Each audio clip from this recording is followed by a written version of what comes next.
J'ai fait une thèse en linguistique espagnole. Ce qui m'intéresse, c'est vraiment la pragmatique, donc l'usage des mots dans leur contexte. J'étudie deux groupes, les francophones qui parlent espagnol mais comme langue étrangère et les étudiants espagnols, donc en Espagne, comme groupe contrôle pour faire vraiment les différences dans les productions des phénomènes linguistiques que j'étudie.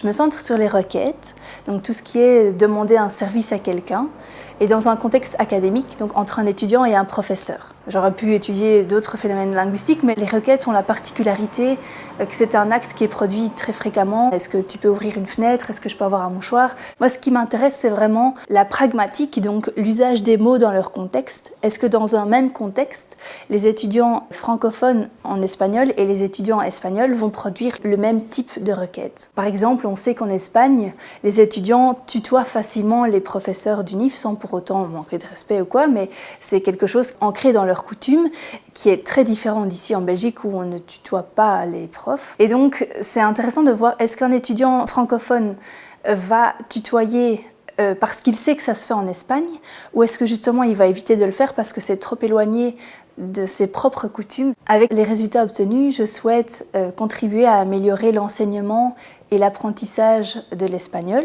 parce qu'il y a parfois un grand écart entre ce qu'on enseigne aux élèves et ce qu'on dit vraiment dans la langue. Ensuite aussi de réduire les clichés culturels. Et ça permet aussi en fait de réduire les malentendus culturels. Parfois on se rend compte qu'on n'est pas approprié dans un contexte parce qu'on ne savait pas. En espagnol et pour les étudiants en langue, je trouve ça intéressant d'avoir un niveau de perfectionnement.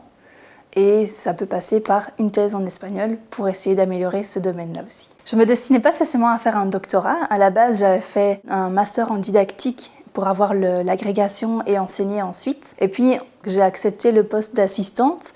J'ai dû attendre un an parce que le poste s'ouvrait que l'année d'après. Entre-temps, j'ai fait des remplacements dans l'enseignement secondaire. Et c'était pas plus mal parce que je suis notamment dans l'encadrement des étudiants qui se destinent à l'enseignement. C'est vraiment très enrichissant. J'ai une passion pour l'espagnol et j'essaie vraiment de leur enseigner tout ça.